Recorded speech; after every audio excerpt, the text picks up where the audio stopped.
to E-Town News, जहां आपको मिलेगा daily dose of Bollywood news, fashion trends, TV and social media से जुड़े हर update. A show which gives you the day's lowdown of all the best happenings in the world of glamour. तो इंतजार किस बात का? Let's take a look at today's headlines. Short visit पर मुंबई आई कंगना रनौत के support में आए बॉलीवुड सेलेब्स.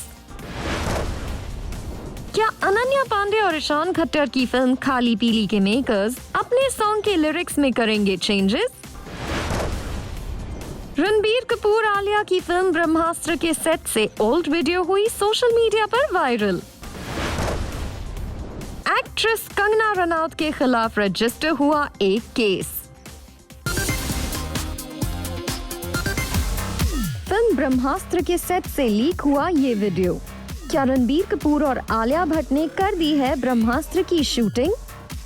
अगर आप ये सोच रहे हैं तो ऐसा नहीं है. ये वीडियो लॉकडाउन से पहले का है, जब ब्रह्मास्त्र की कास्ट और क्रू जल्द से जल्द इस शूटिंग को कंप्लीट करके दिसंबर की अपनी रिलीज डेट को अचीव करना चाहते थे. वैसे आपको बता दें कि हाल ही में आलिया और रणबीर कपूर ने इस फिल्म के डबिंग वर्क को स्टार्ट कर दिया है और डायरेक्टर अयान मुखर्जी ने भी फिल्म के पोस्ट प्रोडक्शन वर्क को पूरा करने की तैयारी शुरू कर दी है. सोर्सेस का कहना है कि करण जौहर इस फिल्म को 2021 के मिड में रिलीज करने की प्लानिंग कर रहे हैं, लेकिन फाइनल कॉल थिएटर्स खुलने और हालात नॉर्मल होने के बाद ही लिया जाएगा. फिलहाल रणबीर और आलिया अपनी दूसरी फिल्म यानी शमशेरा और गंगूबाई काठियावाड़ी के पेंडिंग वर्क पर काम कर रहे हैं. इसके अलावा रणबीर कपूर ने श्रद्धा कपूर के साथ लव रंजन की अनटाइटल्ड फिल्म पर भी काम करना शुरू कर दिया है. वैसे फिलहाल आलिया और रणबीर कपूर ही नहीं, लगभग सभी स्टार्स को सोशल मीडिया पर सुशांत सिंह राजपूत की डिमाइस की वजह से काफी क्रिटिसिज्म फेस करना पड़ रहा है. पर भट्ट फैमिली से नेटिजन्स किस कदर गुस्सा हैं, इसका अंदाजा हाल ही में रिलीज हुई उनकी फिल्म सड़क 2 के रिस्पॉन्स को देखकर लगाया जा सकता है.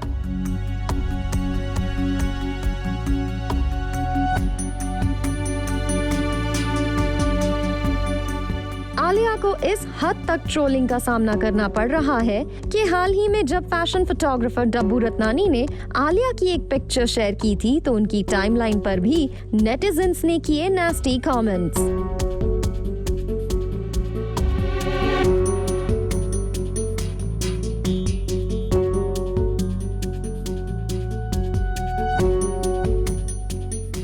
हालांकि आलिया पूरी कोशिश कर रही हैं कि वो इस सब से रहें अनअफेक्टेड, जिसका प्रूफ है उनका ये लेटेस्ट पोस्ट. वैसे आलिया की फैमिली कुछ वक्त पहले तक सभी इश्यूज को लेकर काफी ज्यादा वोकल थी, लेकिन अब लगता है कि कंट्रोवर्सीज को और आगे ना बढ़ाने देने के लिए पूरी भट्ट फैमिली है चुप. वहीं रणबीर कपूर को नेटिजन्स ने रिसेंटली ट्रोल किया था फॉर हिज मास्क, पर रणबीर कपूर जो ऑफिशियली किसी सोशल मीडिया प्लेटफॉर्म पर नहीं है, नेटिजन्स के डायरेक्ट कमेंट से है फिलहाल सेफ.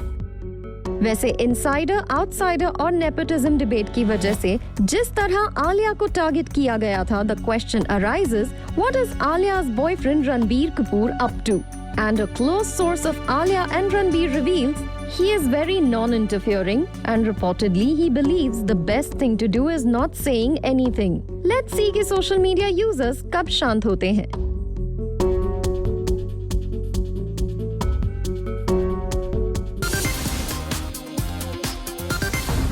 क्या अनन्या पांडे और ईशान खट्टर की फिल्म खाली पीली के मेकर्स अपने लेटेस्ट सॉन्ग को करेंगे रीराइट? क्या फिल्म खाली पीली को फेस करनी होगी a legal battle for Beyonce Sharma जाएगी? सोर्सेस की माने तो फिल्म खाली पीली के मेकर्स अपनी फिल्म के सॉन्ग को रीराइट करने की प्लानिंग कर रहे हैं as the pop star trademarked her name a decade ago. And Khaali Peeli team may have a bigger legal battle in its hands unless it takes corrective measures. Reportedly इस film की team ने अपने film के song में pop queen Beyonce का नाम इस्तेमाल करने के लिए अप्रूवल नहीं लिया था. दरअसल बियॉन्से ने करीब एक डेकेड पहले अपने नाम को ट्रेडमार्क करवाया था, thus barring its use for commercial purposes. एक क्लोज सोर्स के according Beyonce has not only trademarked her name but also won a long legal battle to copyright daughter Blue Ivy's name. In a preemptive move, the makers are now planning to rewrite the song to avoid legal repercussions. हालांकि इस source का ये भी कहना है कि इस matter पर फाइनल कॉल इस वीक लिया जाएगा। आपको बता दें कि हाल ही में जब खाली पीली का ये डांस नंबर Beyonce शर्मा जाएगी रिलीज हुआ था तो नेटिजन्स से इस सॉन्ग को मिला था severe backlash over the line तुझे देख के गोरिया Beyonce शर्मा जाएगी as social media users feel the song is racist and sexist.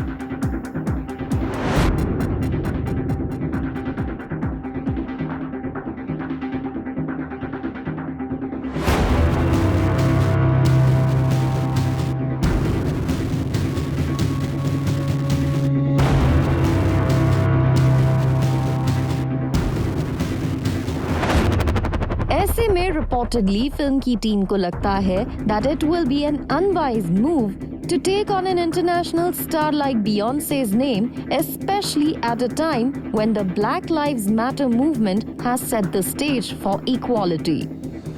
हालांकि अभी तक Beyonce की टीम की तरफ से इस सॉन्ग पर कोई रिस्पॉन्स नहीं आया है, जबकि फिल्म के प्रोड्यूसर्स ने फिलहाल इस पर कमेंट करने से इनकार किया है। लेट्स सी के फाइनली खाली पीली के इस सॉन्ग पर क्या डिसीजन लिया जाता है।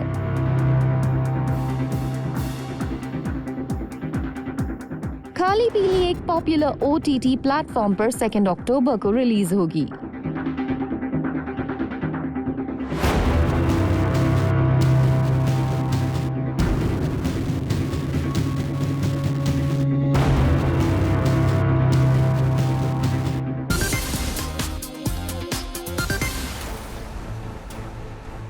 वेडनेसडे आफ्टरनून कंगना रनौत जैसे ही पहुंची मुंबई, एयरपोर्ट पर कंगना रनौत के सपोर्टर्स और उनके खिलाफ प्रोटेस्ट कर रहे लोगों की भीड़ इकट्ठा हो गई।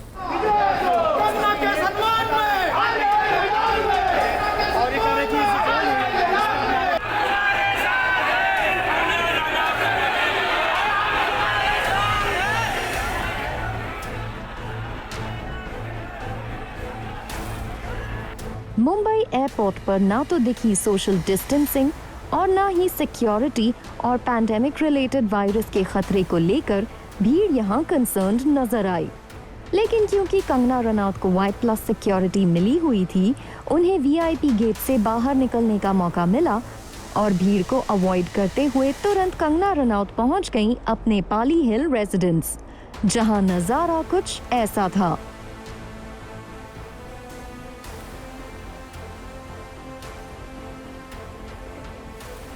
कंगना रनौत ने अपने घर पहुंचते ही बैक टू बैक डिमोलिशन के वीडियोस अपलोड करने शुरू कर दिए। वैसे तो कंगना रनौत के खिलाफ बॉलीवुड में ढेर सारी आवाजें आज से पहले उठ रही थीं, लेकिन कंगना रनौत के ऑफिस के डिमोलिशन की न्यूज जैसे ही सामने आई, बॉलीवुड सेलेब्स से लेकर टीवी सेलेब्स और महाराष्ट्र के ex-CM देवेंद्र फडणवीस से लेकर आम लोगों तक सभी ने BMC के इस मूव को क्रिटिसाइज किया है। अपने खिलाफ बात करने वालों को हम रास्ते पर रोककर मारेंगे और सरकार के समर्थन से हम ये काम करेंगे, ऐसा महाराष्ट्र के इतिहास में कभी नहीं हुआ।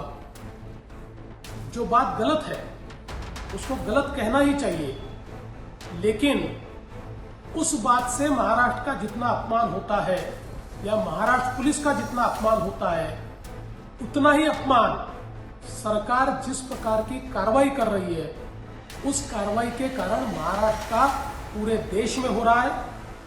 अगर इलीगल कंस्ट्रक्शन है तो जरूर कार्रवाई होनी चाहिए, लेकिन सबके साथ ये कार्रवाई होती तो निश्चित रूप से उचित कार्रवाई होती। किसी ने आपके खिलाफ बात कही, इसलिए जब आप कार्रवाई करते हो तो ये कायरता है, बदले की भावना है, और महाराष्ट्र में इस प्रकार की भावना का कोई सम्मान नहीं हो सकता। वहीं अनुपम खेर ने ट्वीट किया, गलत गलत गलत है, इसको बुलडोजर नहीं #बुलीडोजर कहते हैं। किसी का घरौंदा इस बेरहमी से तोड़ना बिल्कुल गलत है। इसका सबसे बड़ा प्रभाव या प्रहार एट कंगना टीम के घर पर नहीं बल्कि मुंबई की जमीन और जमीर पर हुआ है। अफसोस अफसोस अफसोस है।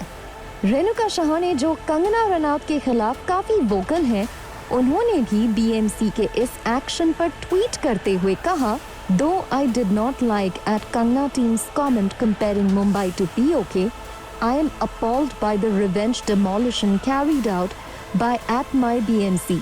You do not have to stoop so low. At CMO Maharashtra, please intervene. There is a pandemic we are dealing with. Do we need this unnecessary drama? Dia Mirza also tweeted, I don't agree with many of the things Kangna has said in the last few months. The name calling, the vicious personal attacks on individuals, the vilification of people. At the same time, I am not okay with her being subjected to personal attacks.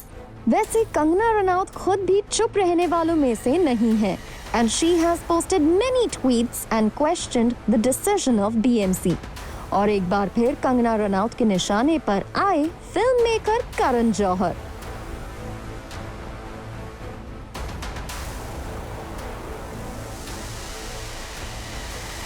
आपको बता दें, इससे पहले Wednesday को Bombay high court के stay order के बाद demolition work रोक दिया गया था और तब कोर्ट ने कंगना रनौत के साथ हुए इस इंसिडेंट पर कहा था, We cannot help but mention here that if the BMC would act with similar swiftness qua the numerous unauthorized constructions in the city would be a completely different place to live in. BMC की कार्रवाई की Himachal Pradesh government ने भी निंदा की है। वहीं Shiv Sena leader Sanjay Raut ने कंगना रनौत के पाली हिल्स ऑफिस में हुई बीएमसी की कार्रवाई पर रिएक्ट करते हुए कहा है, I have never threatened Kangna Ranaut. I only expressed my anger at Mumbai being likened to POK. I am not responsible for what action BMC takes. Matter is over for me. Kangna Ranaut is welcome to live in Mumbai. In another development, reportedly Kangna Ranaut को Brihan Mumbai municipal corporation ने दूसरी state से आने पर 14-day home quarantine rule से राहत दे दी है। As reportedly, वो यहाँ 4 दिन के लिए ही आई थी and she is scheduled to leave Mumbai on September 14th. Reportedly, अपनी इस शॉर्ट विजिट के बारे में कंगना रनौत ने BMC को ऑनलाइन एप्लीकेशन दी थी। एक्ट्रेस कंगना रनौत के खिलाफ रजिस्टर हुआ एक केस। कंगना रनौत पर आरोप है कि उन्होंने महाराष्ट्र चीफ मिनिस्टर उद्धव ठाकरे को किया defame by saying he has links with Bollywood mafia. Reportedly Mumbai के विक्रोली पुलिस स्टेशन में फाइल हुई इस कंप्लेन में कंप्लेनेंट ने कंगना रनौत की उस वीडियो पर ऑब्जेक्शन उठाया है जो उन्होंने वेडनेसडे को पोस्ट की थी। उद्धव ठाकरे, तुझे क्या लगता है कि तूने फिल्म माफिया के साथ मिलके मेरा घर तोड़ के मुझसे बहुत बड़ा बदला लिया है? आज मेरा घर टूटा है, कल तेरा घमंड टूटेगा। ये वक्त का पहिया है, याद रखना, हमेशा एक जैसा नहीं रहता। और मुझे लगता है कि तुमने मुझ पर बहुत बड़ा एहसान किया है, क्योंकि मुझे पता तो था कि कश्मीरी पंडितों पे क्या बीती होगी। आज मैंने महसूस किया है और आज मैं इस देश को वचन देती हूँ कि मैं सिर्फ अयोध्या पे ही नहीं, कश्मीर पे भी एक फिल्म बनाऊंगी और अपने देशवासियों को जगाऊंगी, क्योंकि मुझे पता था हमारे साथ होगा तो होगा, लेकिन मेरे साथ हुआ है, इसका कोई मतलब है, इसके कोई मायने हैं। इस कंप्लेन को एडवोकेट नितिन माने ने रजिस्टर किया है and he said CM has no direct connection with the demolition. According to our sources, a defamation suit will also be filed against Kangna in the Vikhroli court in this regard. आपको बता दें, Wednesday को कंगना रनौत के office पर alleged illegal construction मामले में हुई BMC कार्रवाई के बाद कंगना रनौत ने कहा था, उद्धव ठाकरे, कल तेरा घमंड टूटेगा, कल तेरा घमंड टूटेगा। इससे पहले कंगना रनौत ने आरोप लगाया था that she is being targeted because of her war of words with the Shiv Sena. On the other side, Wednesday को कंगना रनौत के मुंबई ऑफिस पर alleged construction को लेकर हुई कार्रवाई के बाद रिपोर्टेडली बीएमसी ने जाने माने फैशन डिजाइनर मनीष मल्होत्रा को भी एक नोटिस भेजा है regarding the cited 4 irregularities, unauthorized changes, and has been asked to respond within 7 days with clarification or permission if taken. Reportedly, the BMC notice alleges that Manish Malhotra hadn't got the requisite permission when turning his residence into a commercial space. Well, इस matter पर मनीष मल्होत्रा के spokesperson ने अपनी एक statement में कहा है, There was no irregularity and the office has been in the same condition for the past 15 years. If there are any concerns raised by the BMC, we will cooperate with them and address those.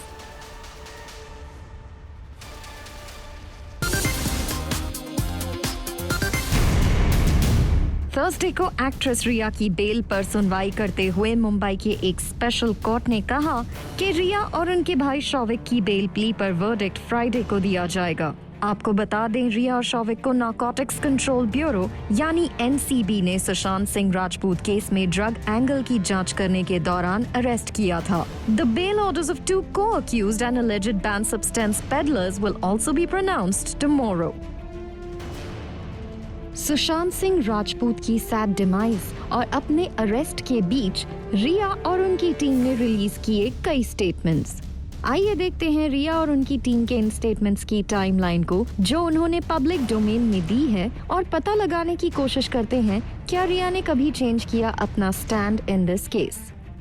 Statement number 1, रिया ने सुशांत सिंह राजपूत की sad demise के ठीक 1 महीने बाद यानी 14 जुलाई को social media पर सुशांत सिंह राजपूत के लिए अपना फर्स्ट रिएक्शन शेयर किया था, जिसमें रिया ने लिखा था वो सुशांत सिंह राजपूत से कितना प्यार करती थी और वो हमेशा इसी तरह सुशांत सिंह राजपूत को पूरी जिंदगी प्यार करेंगी। आपको बता दें, रिया ने ये स्टेटमेंट मुंबई पुलिस से पूछताछ के बाद सोशल मीडिया पर डाला था। स्टेटमेंट नंबर 2, रिया ने अपने फर्स्ट इंस्टाग्राम पोस्ट के 2 दिन बाद यानी 16 जुलाई को इंस्टाग्राम पर सुशांत सिंह राजपूत की एक और फोटो शेयर करते हुए होम मिनिस्टर अमित शाह से डिमांड की for the CBI probe in the case. आपको बता दें, ये वही वक्त था जब सुशांत सिंह राजपूत केस में फाउल प्ले को लेकर फैंस सोशल मीडिया पर जस्टिस फॉर सुशांत को ट्रेंड कर रहे थे। स्टेटमेंट नंबर 3, रिया का तीसरा स्टेटमेंट भी उनके इंस्टाग्राम पोस्ट में नजर आया जब सुशांत सिंह राजपूत के फादर के सिंह ने रिया के खिलाफ बिहार पुलिस में एक मामला दर्ज करवाया। फिर रिया ने इस इमोशनल वीडियो को रिलीज करके कहा, सच्चाई की जीत होगी। सत्यमेव जयते, the truth shall prevail. Statement number 4, Sushant Singh Rajput case में 4th शॉकिंग स्टेटमेंट आया रिया के वकील सतीश मान शिंदे की तरफ से, जब उन्होंने सुशांत सिंह राजपूत की सिस्टर प्रियंका सिंह पर एलिगेशन लगाया ऑफ मोलेस्टिंग रिया। रिया के लॉयर ने अपने एक स्टेटमेंट में कहा, रिया was asleep in Sushant's room when she suddenly woke to find Priyanka had got into bed with her and was groping her. Subsequently, Riya herself left the house. Thereafter, Riya informed Sushant as to what had transpired, and Sushant got into an argument with his sister regarding the same. That due to the aforesaid incident, the relationship between Sushant's family and Riya had been strained since inception. Statement number 5.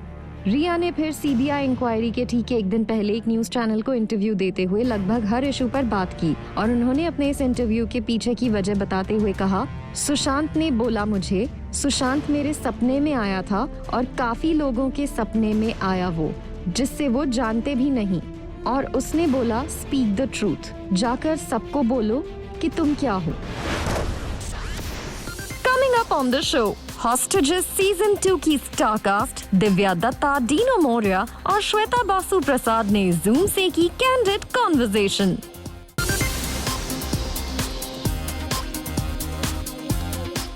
Welcome to ZoomTVEntertainment.com, and my name is Gaurang. It's a huge pleasure. Starting with you, Divya, this was the first time, as far as I remember, I have seen a character like negotiator. Like there is actually a job called negotiating job, because usually we see जो एक hero होता है वही जाके सब बात करके वही सब करके आ जाता है. So tell me about your character. You have seen it, so you tell me how you liked it. I liked how your character is, on the outset, your character, she doesn't look like she'll be, she'll do you any harm or anything, but she is kind of calculative, and she knows, like, for me, she is quite dangerous because she knows what's going on in your mind and what you're saying, what you're अच्छा doing. बता दिया मैं तो सबको कह रही हूँ Ayesha is very close to who I am, so if she's dangerous.